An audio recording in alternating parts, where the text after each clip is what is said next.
E aí, alunos, beleza? Meu nome é Fábio e essa é a nossa 8ª aula do curso que eu quero ensinar para você a como programar em C. Na aula de hoje, eu quero fazer alguns exercícios práticos com vocês, porque para programar é muito importante a prática. Por isso, eu separei 3 exercícios para a gente fazer junto e eu tirar todas as dúvidas de vocês. E o último exercício, ele é um desafio para você. Então fique até o final e confira o desafio, tente fazê-lo e descubra também a sua solução. Caso vocês fiquem com alguma dúvida ou queira comentar alguma coisa sobre as aulas, e acho que os exercícios estejam muito fáceis ou muito difíceis, por favor, deixe seu comentário para que eu possa estar sempre melhorando as nossas aulas com o decorrer do curso. Aqui eu coloquei os tópicos que a gente já viu nas aulas anteriores e eu quero dar uma recapitulada com vocês de tudo que a gente já viu. No nosso curso até agora, a gente já aprendeu uma estrutura básica de um programa em C, os tipos de variáveis e como declarar elas, como declarar strings e o que são caracteres de escape, como imprimir informações na tela e como receber dados do usuário utilizando o printf e o scanf, e por fim as operações matemáticas, sempre atento aos caching de tipos. Na aula de hoje, eu gostaria que funcionasse da seguinte maneira: vou falar para vocês qual é o exercício, vou ler o enunciado com vocês e como ele deve ser feito. E aí eu gostaria que vocês pausassem o vídeo e tentassem fazer na máquina de vocês, para que vocês possam realmente ver as dúvidas que vocês têm, se vocês estão de fato aprendendo o conteúdo. E aí logo em seguida, eu vou resolver o exercício com vocês e vou falar mais ou menos qual é o pensamento que você tem que ter para abordar cada tipo de exercício. Para a gente dar início, o primeiro exercício que eu coloquei, ele é bem simples e bem clássico. Ele é para calcular o IMC de uma pessoa. Então aqui no enunciado, eu peço para a pessoa digitar o nome dela, o peso dela em quilogramas e a altura em metros. E em seguida, eu peço para a gente imprimir o valor do IMC com 2 casas decimais, sendo que a fórmula para o cálculo do IMC é igual ao peso dividido pela altura vezes a altura, ou seja, a altura ao quadrado. Aqui eu coloquei um exemplo da tela que eu espero que o nosso programa tenha. Então o nosso programa vai escrever: digite seu nome, 2 pontos, vai pegar um scanf e pedir para a pessoa digitar o nome dela. Em seguida, digite o seu peso, e vai esperar que a pessoa digite o peso, digite sua altura, vai esperar que a pessoa digite a altura, e por fim, ele vai calcular o IMC e vai imprimir o resultado, vai falar o nome da pessoa e vai falar que o IMC dela é e o valor que a gente encontrou utilizando essa forma. Agora dê uma pausa no vídeo e eu volto já já com a resposta. Agora que você já deve ter tentado fazer esse exercício na sua máquina, eu vou falar como eu abordaria esse problema e vou mostrar para vocês a minha solução. No primeiro passo, a gente tem que olhar as variáveis que a gente vai utilizar e quais são os cálculos que a gente precisa fazer. Então aqui a gente tem a nossa variável nome e a gente tem que pensar também nos tipos das variáveis. Então a gente tem aqui o nome, que a gente vai ter como uma string. Temos em seguida o peso, que a gente vai utilizar do tipo float, porque o peso pode ser, por exemplo, 77,5. Então a gente tem o peso, que vai ser um float, e a altura em metros, que como ela pode ser 1,78, também tem que ser um float. E aí a gente precisa fazer esse cálculo, que é o IMC igual essa fórmula aqui. Então a gente pode ter também uma variável para armazenar o resultado desse IMC aqui, que pode ser do tipo float também. Não é necessário que a gente crie essa variável, a gente poderia simplesmente no printf colocar essa fórmula aqui. Mas é sempre bom salvar em variáveis, porque se a gente precisar fazer algum tratamento com o resultado ou alguma verificação, a gente pode fazer posteriormente.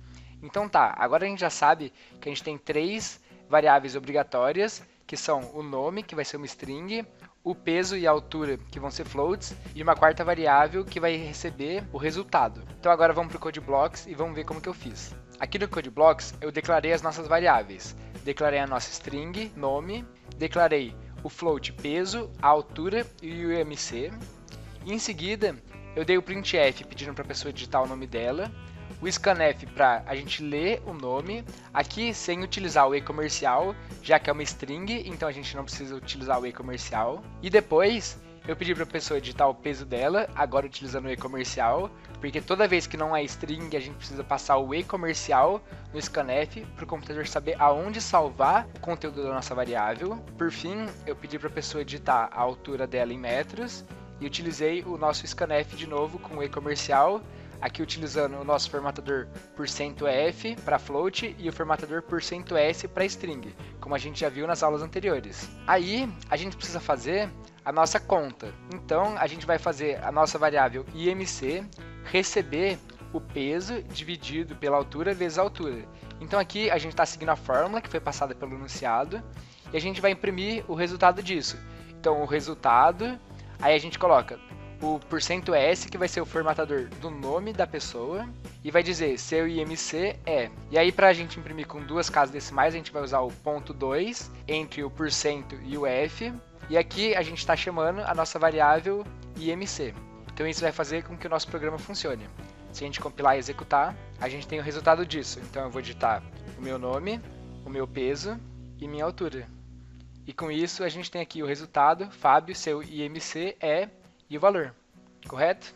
Agora que a gente já viu como resolver o primeiro exercício, vamos para o enunciado do segundo. Ele pede para a gente ler as coordenadas de dois pontos, P1 e P2, e calcular e escrever a distância D entre os dois pontos, sendo que a equação para o cálculo da distância é dada por D igual a coordenada x do segundo ponto menos a coordenada x do primeiro ponto, isso ao quadrado, mais a coordenada y do segundo ponto, menos a coordenada y do primeiro ponto, isso também ao quadrado. Tudo isso dentro da raiz quadrada. Aqui a gente tem também como exemplo a tela que eu espero que o nosso programa tenha. Então ele pede para digitar as coordenadas x1 e y1 do primeiro ponto, a pessoa vai digitar. As coordenadas x2 e y2 do segundo ponto, a pessoa vai digitar. E a gente vai dizer que a distância entre, aí aqui a gente coloca as coordenadas do primeiro ponto e as coordenadas do segundo ponto, é D, e aqui a distância com duas casas decimais também. Dê uma pausa no vídeo e tente fazer. Agora que você já tentou fazer, vamos pensar o que a gente precisa fazer para solucionar esse problema. Como a gente fez antes, a gente vai pensar nas variáveis que a gente vai utilizar para resolver esse problema. A gente tem as coordenadas do ponto 1 e do ponto 2, então a gente tem que ter uma variável x1, uma variável y1, x2 e y2, e também calcular a distância. Então a gente pode ter também essa variável d, que vai receber o valor do resultado da nossa conta. As nossas variáveis, elas vão ser todas do tipo float, porque os pontos eles podem ter coordenadas de, por exemplo, 1.5, e o resultado, como se trata de uma raiz quadrada, pode ser um número real. Então a gente precisa que o d seja float também. Vindo aqui já para o CodeBlocks, a gente pode ver a solução que eu fiz para esse problema. Então a gente vai ter a declaração dos nossos pontos, então vai ter o x1, y1, x2, y2 e a variável distância que vai armazenar o resultado. Aqui eu faço o printf pedindo que a pessoa digite as coordenadas x1 e y1, que é do primeiro ponto, e aí a gente tem o scanf com %f e %f, que vai pedir o x1 e o y1, e em seguida a mesma coisa para o ponto 2.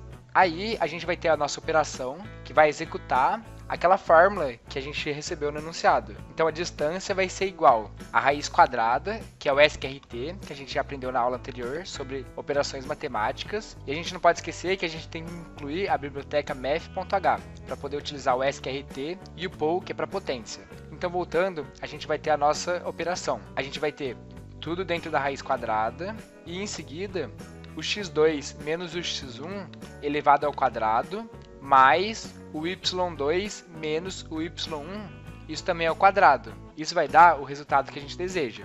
Aqui embaixo eu deixei uma alternativa a essa solução, que em vez de utilizar o poll da potência, a gente poderia, por exemplo, fazer x2 menos x1 vezes x2 menos x1, que é a mesma coisa do que a potência de 2. No geral, eu prefiro fazer dessa maneira, porque não tem necessidade da gente estar utilizando essa função poll, então eu prefiro utilizar isso daqui. Aí por fim, eu dou o printf da distância, colocando as coordenadas do x1 e y1, que é do ponto 1, do ponto 2, e o resultado, todos os valores com duas casas decimais. Então aqui tem x1, y1, x2, y2 e a distância. Se a gente executar, a gente pode fazer um exemplo.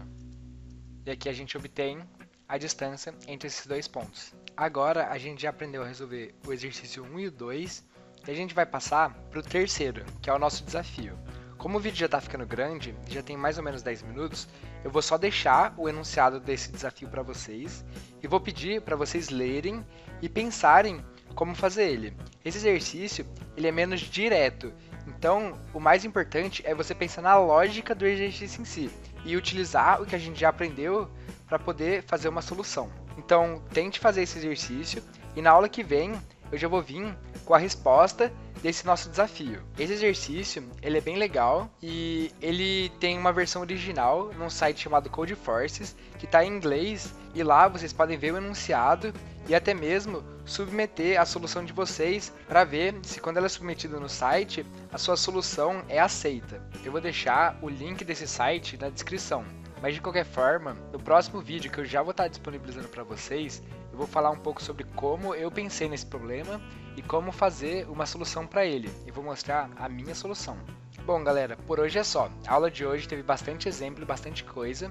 Eu espero que vocês pratiquem e tentem fazer isso na máquina de vocês. E se vocês ficarem com alguma dúvida, por favor, deixe um comentário que eu quero estar sempre melhorando o conteúdo para vocês. Se você gostou do vídeo, deixe seu like e se inscreva no canal, que é muito importante para ajudar a gente e para você poder estar acompanhando o resto do curso. Muito obrigado!